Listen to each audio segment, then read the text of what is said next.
Sri Adi Shankaracharya in praise of Bhagavad Gita says, Bhagavad Gita kinchita dhita Ganga jalalava kagnika yepi murari samarcha kriyate tasya yamena charcha. The one who has learnt a little bit of Bhagavad Gita, kinchita dhita, the one who has understood a little bit of Bhagavad Gita or had a bit of Ganga Jala, water of Ganges, who had ever remembered Krishna, that is Murari or God, with all his heart, such a person will never have to face embarrassment in front of Yama. When Yama arrives at our life's door to take the soul away from this body, most of the people have regrets. Most of the people are afraid. Most of the people still have unfulfilled desires and wants and dissatisfied lives. And so they argue with Yama, they negotiate with Yama, give me a few more years, few more months, few more weeks, few more days or hours, so that I can finish whatever is left undone. But Yama does not give anybody even 1 second more than what they are deserving of. So the biggest test of spirituality is how do you face death? How do you face life is definitely the test of spirituality, but how do you face death is the greater test of spirituality. And Bhagavad Gita removes all such fears, including the fear of death. As this boy was saying, Neha vikrama nashosti pratyavayo na vidyate swalpamapyasya dharmasya trayate mahato bhayat. Little bit of this dharma that Gita is teaching us, if we know, it will alleviate the greatest of fears. And I think the greatest of the fear most of the people have is that of death, because after death there is nothing that remains of all that you have learned, amassed, accumulated, gathered, nothing of that remains.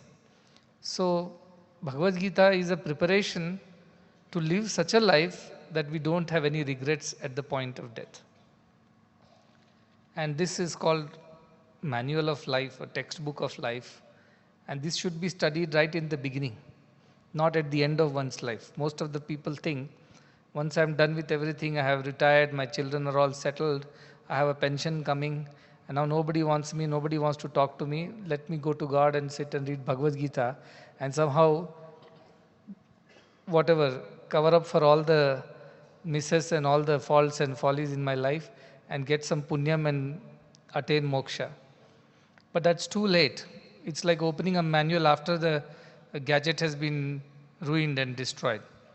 You have to open it first and read how to use the gadget, how to use the instrument. And then you have to start using the instrument. Otherwise, we'll use it all wrong.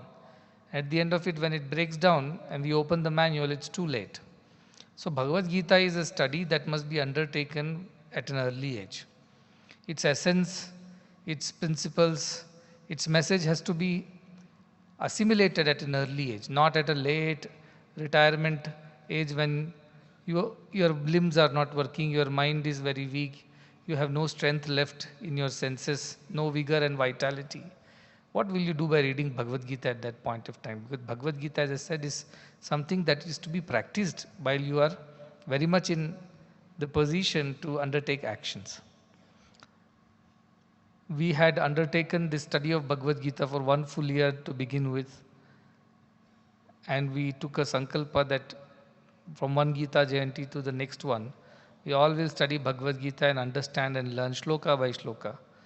And those who were there who studied through the entire year, they're very fortunate because it was done very systematically, methodically, and in limited doses so that everybody could grasp most of it. I know it was too many shlokas for some people who were too young and who did not understand. But as I said, Salpamapyasya dharmasya, even if they have understood little of whatever Bhagavad Gita teaches, they still are in a better position than what they were before that.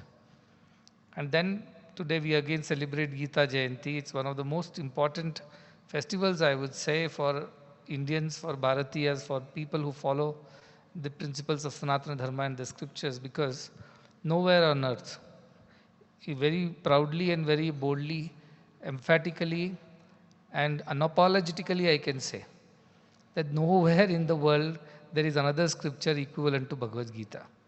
It is one and the only scripture that comprehensively teaches us everything about life and living. Not one topic, one idea, one question is missed. It has answers to everything. Of course, it depends on the student as well. How much is their evolution to understand the deep secrets, the deep messages of Bhagavad Gita. That depends on one's own individual evolution also. And that is why, because we all are not equally evolved to understand the essence and purport of Bhagavad Gita, we need a guru, a teacher to teach us.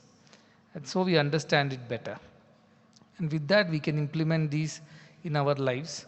So when I saw these young children who are not just by hearting or learning the slokas, but they understand the essence of it, and they have tried to practice. And I specifically would like to appreciate Veda for even confessing on a public platform that how she failed in practicing it, despite thinking that she is capable of practicing, despite having tried it earlier.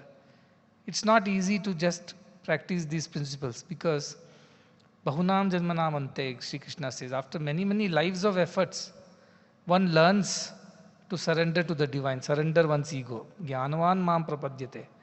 After having attained the wisdom, one becomes capable of surrendering one's ego. Otherwise, this idea of doership and enjoyership does not leave us so easily. It's the sick and dead habit of several lifetimes, and therefore it is not easy to get rid of it. I always say, habits are very difficult to get rid of. If you remove H, a bit remains. If you remove A, bit remains. If you remove B, it remains. So once you develop a habit because of constant and continuous practice of one type of activity, that becomes your second nature. It becomes impossible to change it and get rid of it. Imagine somebody who has not read Bhagavad Gita and have been living a life of ego, of doership, of enjoyership for 60, 70 years, and then after retirement wants to correct it all. How is it possible on earth to do that? So it is very important that we learn it early. Of course, it's never too late in spiritual path. Neha Vikrama Nashosti Pratyavayo Vidyate. All the efforts are rewarded at the end. But what is the point in knowing that you went wrong this way, that way? What's the use of all that post-mortem? It's better to do it now and learn and correct your ways so that you can live a better life.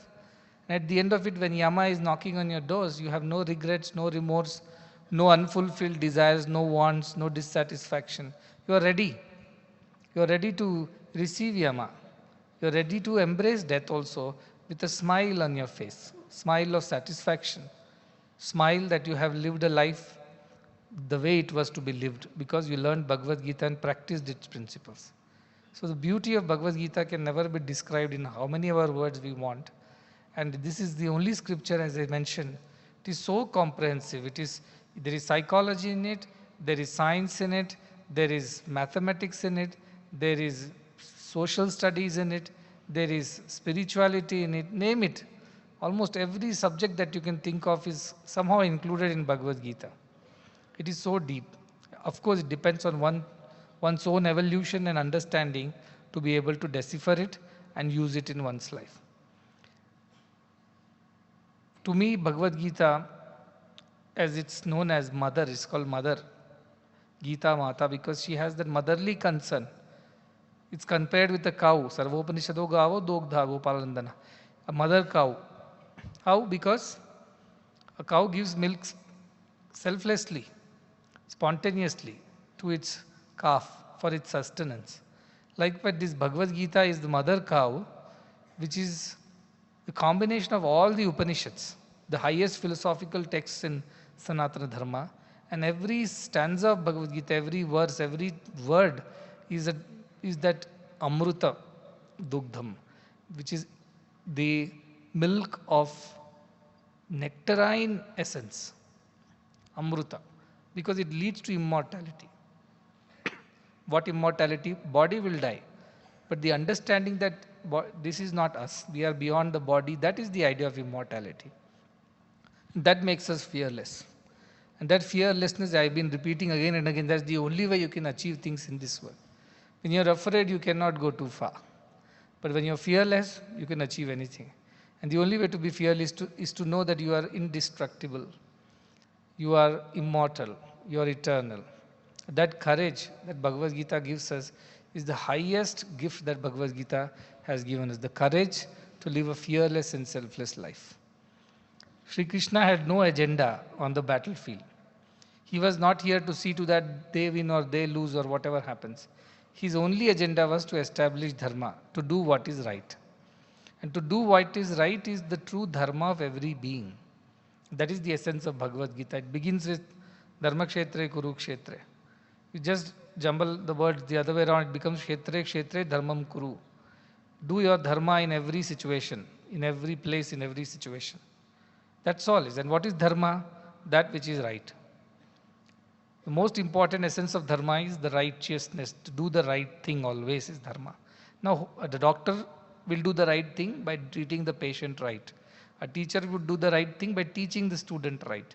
A politician will do the right thing by leading the people right. Or a singer will do the right thing by singing the song right.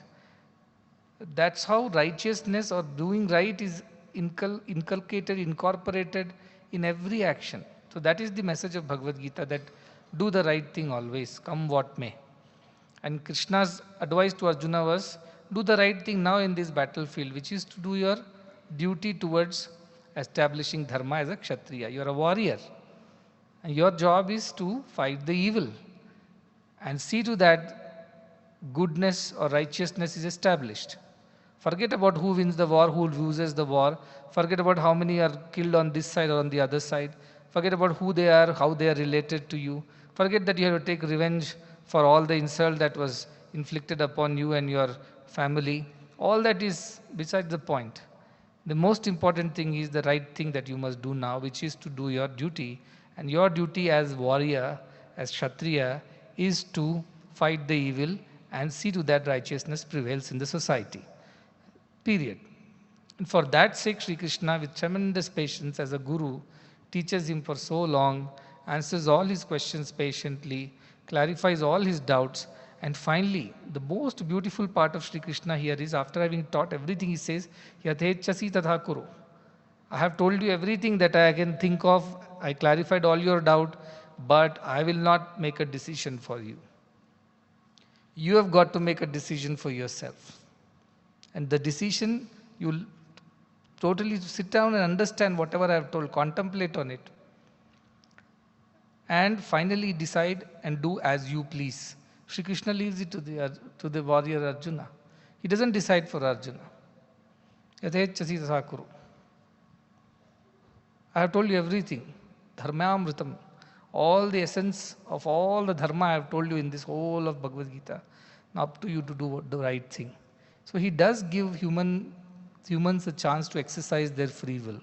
Many people say like this, if God decides everything, what is our role then? If something goes bad or something goes wrong or we do something evil, that is also God's decision. We haven't decided. Everything is controlled by God, you say on one side. On the other side, you say you have to decide and do. But Shri Krishna says very clearly, God will tell you what is right, what is wrong. To choose right and wrong is your personal choice, which God has empowered you with. He has given you that power within your reach to choose.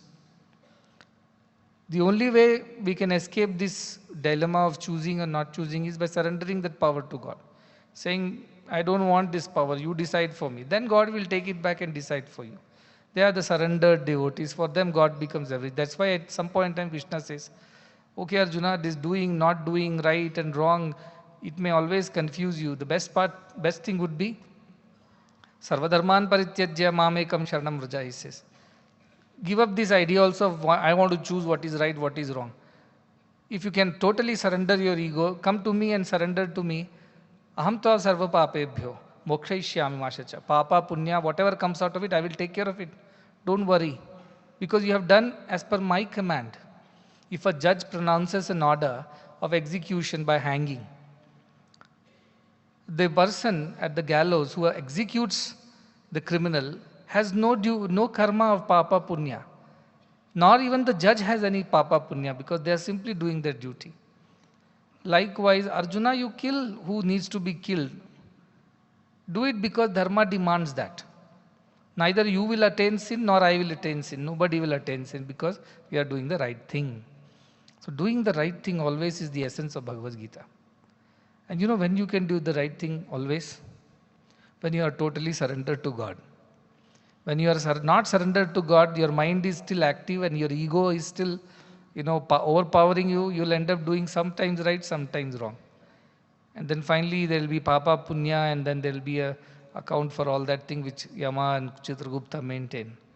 But if you want to get rid of this whole dilemma of doing and worrying about whether I did the right thing or wrong thing, what will be the consequences, just surrender, says Krishna. And I will look after the rest. This surrender is the essence of Bhagavad Gita. Because surrender will lead us to doing the right thing always. Because our mind is merged in God's mind. Mahati Atmani, Jnana Atmani, Shanta Atmani, I say. It's merged in God's mind. We don't think as an individual anymore. We think like God thinks. But still we work and act like individuals. Somebody asked me, how do you work? I said, I think like God, but I work like a human. This is my way of doing things. Most of the people think like human and work like human. But I say, I think like God, because that is how one's mind should be merged in God's mind. How would God think in this situation? What would God do in this situation? How would God respond in this situation? That should be our guiding thought. But action has to be undertaken on this karma bhumi by our means. So this is the essence of Bhagavad Gita. Your mind is always in God. But your actions are always in the world. But all actions are right because your mind is inspired by the divine. That if we can get it right in our lives, you will become a better doctor, you will become a better teacher, you will become a better officer, you will become a better human being, better devotee, better father, better husband, better wife, better son, daughter. Whatever you are doing in your life, you will become a better one. Because you are always thinking from the highest point of God, but nevertheless you are putting all the efforts just as humans have to do. God is not going to come and do our daily chores. We have to do it. But our inspiration should be divine. That if we can learn, this one trick if we can get it right, never there will be a dilemma whether I am doing the right thing or a wrong thing. Never there will be an issue whether I will have to face consequences of punya papa. Everything is looked after by God. You are inspired by God. You are simply executing the divine will on this earth. Somebody asked, what is the purpose of any human life? I said, it is simply to express that divine who is within. Your eyes, your ears, your nose, your tongue, your hands, your legs, everything should just express that divinity. That's all is the purpose of life. As it can express itself as a doctor, it can express itself as a teacher, it can as a singer, or a driver, or a gardener, or a speaker, a dancer. Whatever way the divine decides to express, that is your swadharma. So there is a dharma, which is the all-encompassing idea of doing the right thing, and there is swadharma, which is doing that right thing through the purpose for which you are born. So this is how Bhagavad Gita encapsulates the essence of all life and living. And those who have not studied Bhagavad Gita or who are not interested in studying Bhagavad Gita, they are the most unfortunate ones, I would say. At least some effort you should put to Bhagavad Gita. Otherwise we are like Indians who are like the beggar sitting outside the temple gate on a box and begging all life. But never opened the box and saw that it was a treasure chest with so much of wealth in it. We will be like that, sitting on a treasure chest and begging for alms outside. So read Bhagavad Gita, not just read, understand Bhagavad Gita, not just understand, practice Bhagavad Gita, and that's how you assimilate Bhagavad Gita. Shravanam, Mananam, Nididhyasanam. You heard Bhagavad Gita, you contemplate on the meaning, and for everybody Bhagavad Gita will give a different understanding. Because your situation is important, the context is important. The same shloka would mean something else in a different context and a situation. Depends on your evolution as well. So Bhagavad Gita can never go old. It can never become redundant or obsolete. Because as you progress in your spiritual evolution, in your age and in your positions and whatever actions you do, every time the shloka will come and give you a new interpretation, a new understanding for that particular situation in your living. So never give up the reading or study of Bhagavad Gita, because every time you read it, again and again it will give you new perspectives, new understandings. And that will help you to shape your mind, shape your thoughts, your emotions, your actions, and so also your destiny in the process. So never give up the study of Bhagavad Gita. Don't think I've studied once, I've celebrated Gita Jayanthi, I participated in the competition and I'm done with it. Anyway, Swami says, Svalpamapyasya, I've learned little, that's good enough. So that's an escapist thought. Many people use this convenient philosophy of, anyway it's told little bit is also enough. Even Shankaracharya says, Kinchita Dita, little bit you know is enough. No, they said is that if you're incapable of learning all of it, like there was a rich man who said, I have a lot of anxiety, I have a lot of trouble, I have insomnia, I can't sleep, eat, can't rest, please help me. So somebody advised him, go and learn Bhagavad Gita from a proper teacher. That will help you to get over anxiety. So he went to some teacher and said, please teach me Bhagavad Gita. Oh, well, by all means, I will teach you. There are 18 chapters. I will take 3 months to teach you the entire Bhagavad Gita. He said, oh, I am a very busy businessman. I have a lot of money to make. I have no time to 3 months to learn Bhagavad Gita. Teach me little less than that, just what is necessary. Okay, he said, then I will teach you the 18th chapter, one chapter of Bhagavad Gita, which is the summary of the whole Bhagavad Gita. I will teach you within 2 weeks. He said, 2 weeks is also too much. I have a lot of money to make, lot of businesses to run, lot of work to do. I cannot spend 2 weeks. Tell me something even simpler. Then he says, then you at least learn one shloka of Bhagavad Gita. That will help you at least to try, whatever, overcome your fears and anxieties. He says, but one shloka is also too much. And he tells him this one only. Aham tva sarva papebhyo moksha ishyami mashacha. Don't worry, I will take care of everything, provided sarva dharman pratyajya mamekam sharanam vraja. Give up all pursuits and come to my feet as a refugee. I will take care. He said, one shloka Sanskrit also I cannot understand. Please make it even simpler. He said, then learn 2 words, he says, ma shucha, don't worry. He said, but I am all the time worrying. I said, that's why you have to spend 3 months learning Bhagavad Gita. Because don't worry in life cannot just happen like that. It will happen if you understand the essence of Bhagavad Gita. Then you will stop worrying. So what is the essence? Sarva dharman parityajya. Surrender the idea of doership and enjoyership. And mahamekam sharanam vraja. Surrender to the divine. Take refuge in the divinity within you. Then all these idea of what will happen, what will not happen, will it be successful, will it be a failure, will I be popular, will I be hated, all these ideas of dualities will disappear. And you will become free of all worries, Mahashucha.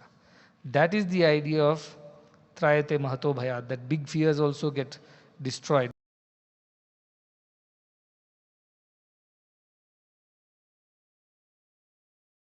Your mind, so let your mind be inspired by the divine. Let it do what divine wants to be done. Let your body follow the mind, that's all. But your mind should be connected to the divine. That's what he mentioned about consciousness. Within us there is one seat of divinity called consciousness. It tells us what is right, what is wrong. That's why there's the prick of conscience, they say. When we do the wrong thing, there is some disturbance and restlessness and uneasiness and guilt within. Because somehow, even if nobody tells us, something tells us from inside what I'm doing is not right. And that is when your mind is kind of, trying to overpower that voice of consciousness and say, no, I want to do my own thing. And then we get into trouble. So, mind should be inspired by the divine and body should follow such a mind which is inspired by the divine. Otherwise, everybody's mind is made of different ideas. Like we heard about those shlokas, gunas are there, sattva guna is there, tamo guna is there, rajo guna is there. We are all mixture of all that. Sometimes sattvic gunas are good, like in satsang, suddenly we all feel like saints. But the moment we are back in our hostels again, we become our old selves, lazy, easygoing, careless, casual. Then all the sattva disappears, then tamas takes over from there. And sometimes when exams come, tamas, sattva go for a toss, rajas takes over. No sleep, no food, no bath, no nothing. Full time sitting in front of the book. Why you get marks and pass? This kind of life is not the life that Bhagavad Gita talks about. It talks about balance. For one shloka they should have included is about pragya, whatever, sthita pragnya or pragya pratisthita, because the Bhagavad Gita says that one can live a life of equanimity and balance. It's possible. And what is the way to do it? That also Bhagavad Gita teaches you. And why it is balanced and equanimous life? Because your mind knows, I am not the doer, I am not the enjoyer. It is inspired by the divine, so what is right, I do. I do what is needed for today and I rest. In the refuge that God knows best and God will look after everything. So this very basic tenets of Bhagavad Gita can also redeem us of greatest of our anxieties and worries. And many times people write to me when they are very worried. Please, one word of assurance from you, it will relieve my anxiety and worry. I see the message, I see the letter, or I talk to them and I think, Oh, they are yet to reach that state where they can surrender to the divine fully and there is no worry. So then I tell them one word or two, don't worry, it will happen, all things will be okay, you just do your job. That relieves them of that anxiety, then they are able to do the job. But that should happen from within itself, not without. So I can be an external, as he mentioned, a symbolic representation of the divinity which can guide you. But how long is the question? You have to depend on your intuition. This is what Bhagavan told me. Very beginning he told me, in the very beginning, depend on your intuition. And I was not sure what he meant. What is intuition in the first place? Sometimes our mind may feel like it's intuition. Then he clarified, intuition has no anxiety, no worry. It has no sense of doership or enjoyership. It is very clear. It tells you what needs to be done, needs to be done. Mind is the one which starts worrying because it is not in alignment with the intuition. Mind is the one which starts bothering you. Intuition is voice of consciousness. It never worries, it never thinks also twice. It's one like a straight arrow that goes and hits the target. So then I started discriminating between my mind and intuition. Very, very thin line. It's very, very thin line. Many times you may make a mistake and think of your mind's vagaries as your intuition guiding you because you're so attached to the idea that you think it's intuition. But actually it's not intuition. Why? Because either there is excitement or there is anxiety. One of the two will be there in mind. In intuition, excitement is also not there. And anxiety is also not there. It's absolute equanimity. Prajna pratishtitha, it said the one who is established in that highest consciousness is steady. So excitement is not there. Sometimes I have to act that I am excited about things. Because otherwise others around me will think, what is this? He's not even, he's so cold. He's so non-responsive. He's so cut off from everything. So I have to also show excitement and energy just to motivate everybody. I said, no, to work like human, even if I think like divine. Similarly, we have to celebrate our successes. We have to correct our follies, mistakes. Sometimes, as I said, sometimes I have to work this way to correct people. Sometimes to go work that way to reward people, celebrate people. But every time I do that, I have to come back to my zero state, where there is neither excitement nor anxiety. So no fluctuations. That is the very, very powerful idea. That no religion has this word called samatva or equanimity or an equivalent of that word of Sthita Prajna. Nowhere we find this word Sthita Prajna. Bhagavad Gita tells us, of course Upanishads also tell us, this Sthita Prajna, the idea of Sthita Prajna itself is a unique thing to Bhagavad Gita. And there is no English equivalent to it. The English closest equivalent is equilibrium, they'll say. It stays where it is. Even if it disturbs, it goes back to the state of equilibrium, they say. But our Bhagavad Gita says beyond that. It's equanimity, equanimous is the closest you can get. But Sthita Prajna is a far deeper word. So such gems of messages and wisdom in Bhagavad Gita, it's like the more you dive in, the more pearls you find. And so it can keep reinventing itself in you again and again and again. You will discover newer things. That is the power of Bhagavad Gita. It never gets old. It never gets redundant. It never becomes useless. It is never a scripture which can be put aside, say, okay, I have read it, I know it. No, you never know it.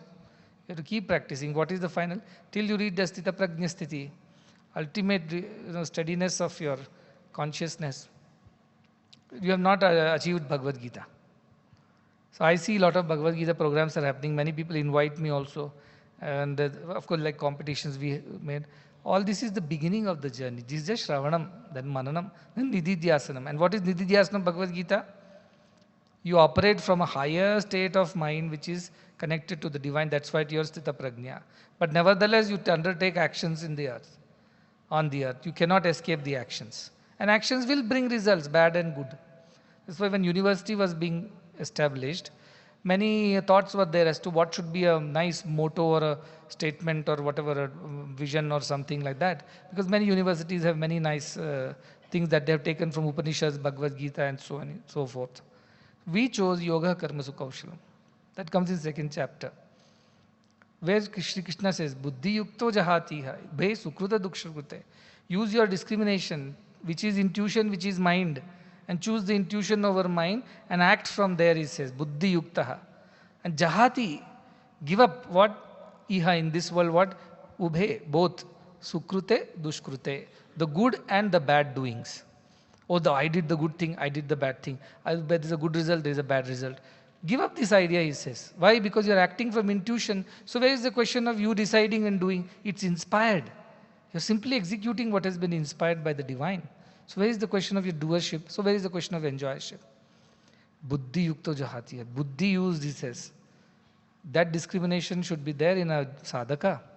And then he says, Tasmat yoga yujyasva yoga karmasu kaushalam. And yoga, get established in that yoga, therefore. What is yoga? Your mind is connected to God, that is yoga.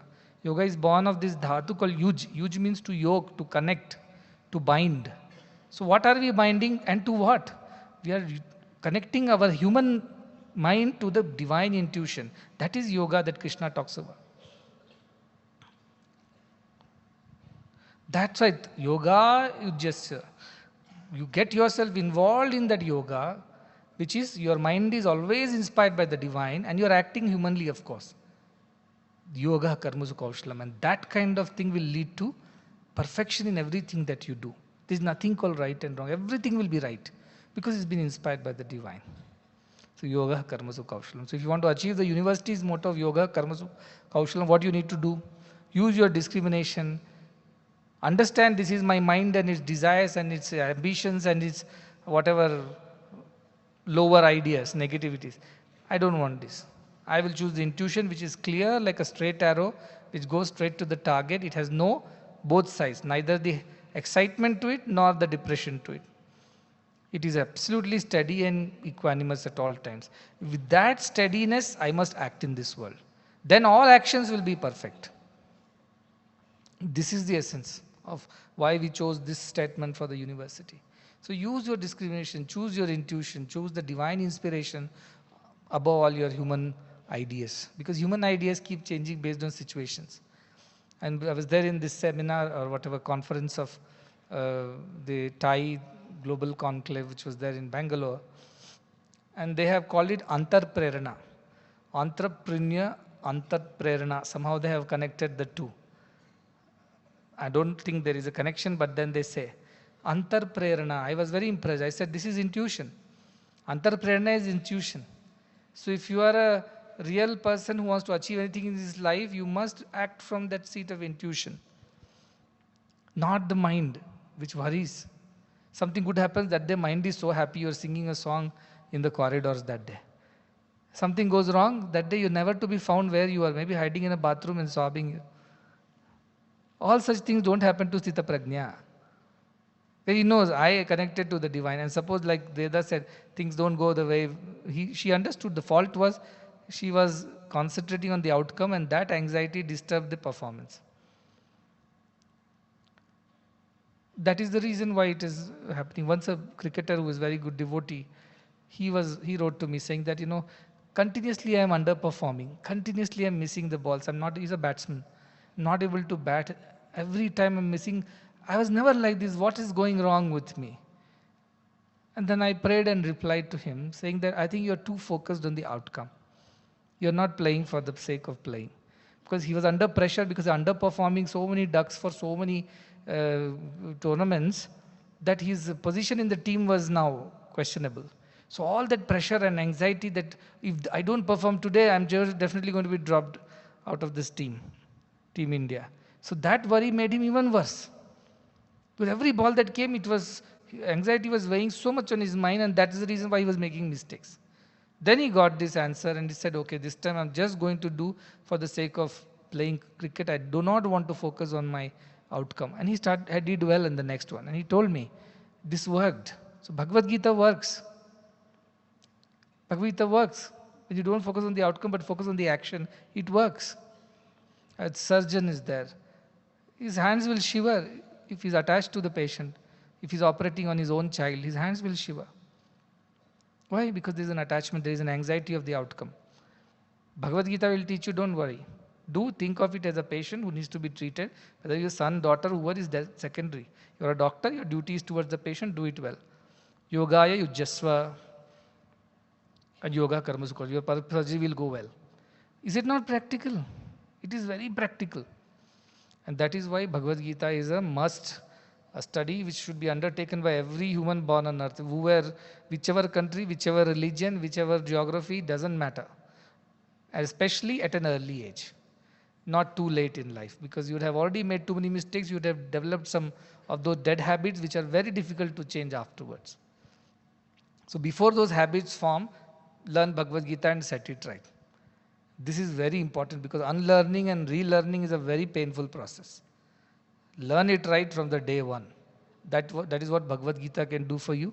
These are my ideas and thoughts, and I truly believe that Bhagavad Gita, one study of Bhagavad Gita, thorough study, will help us all become better human beings. Forget becoming divine, that will happen eventually. At least let us become better human beings than what we are.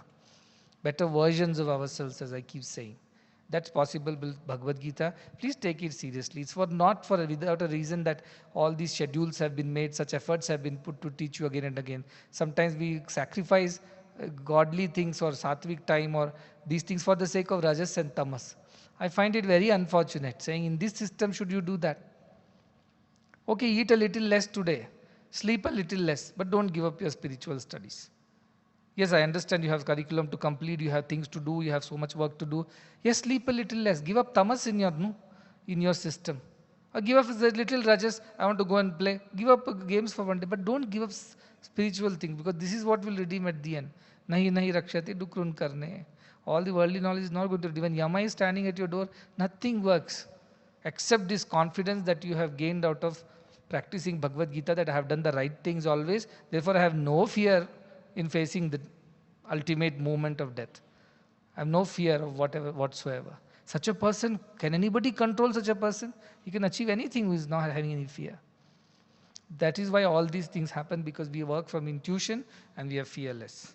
Intuition makes us selfless and all our actions are fearless. So this growth, that is why even these entrepreneurs are saying, one of them made a statement, he said, in 12 years, if somebody can build a social organization of this size and magnitude, which runs purely on charity and donation, doesn't charge anybody, and it's a global brand.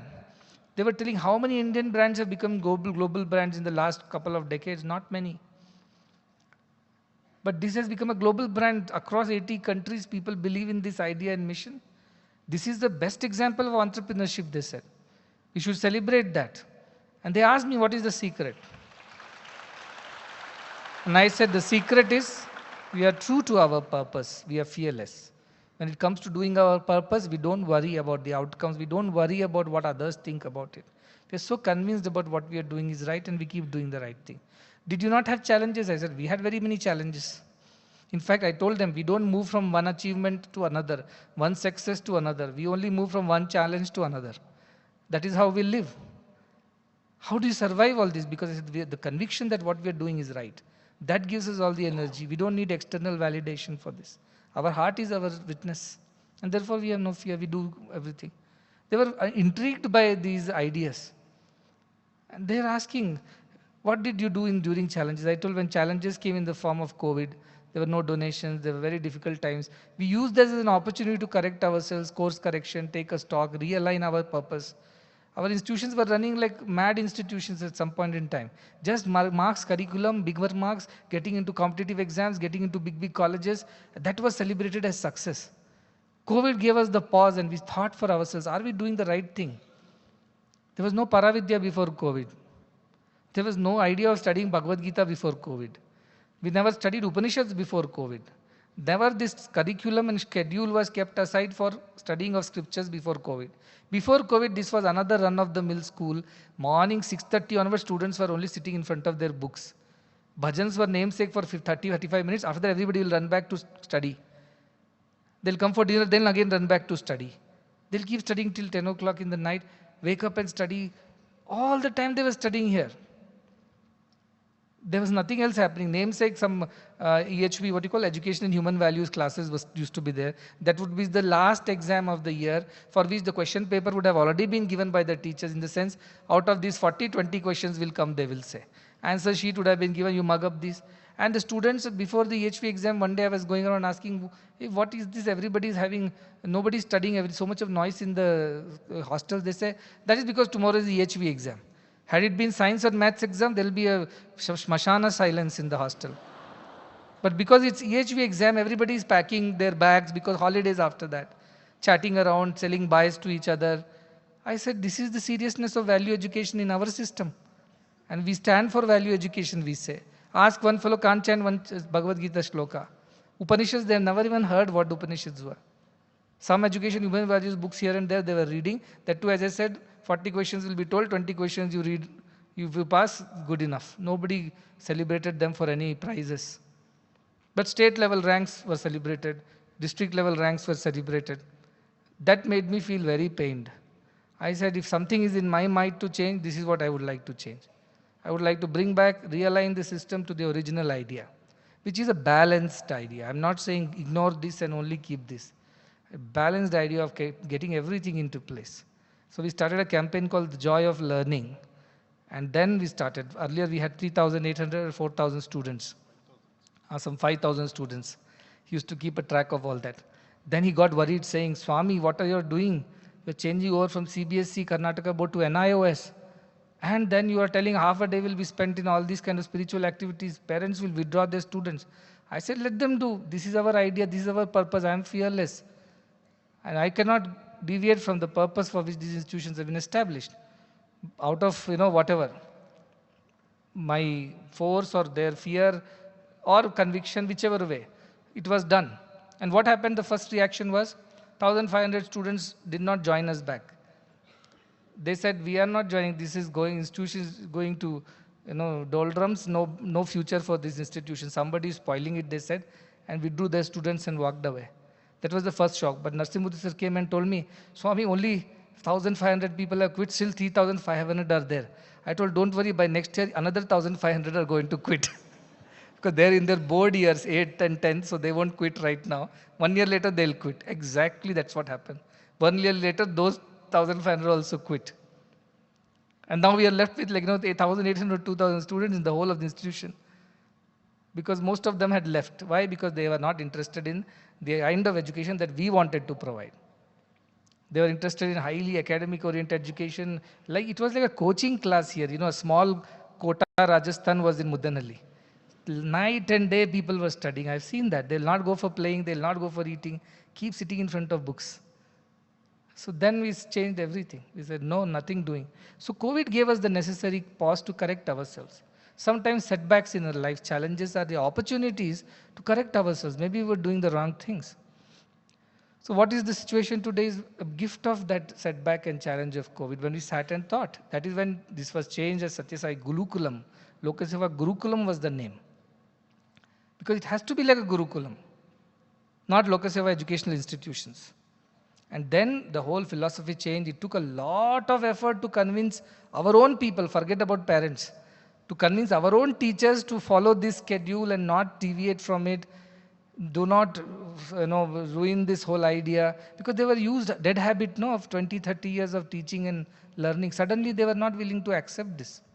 So campus by campus has really sat on their chest and pounded it, saying you better follow this, otherwise you are out. Like this, with that courage, whatever happens, we'll do what is right.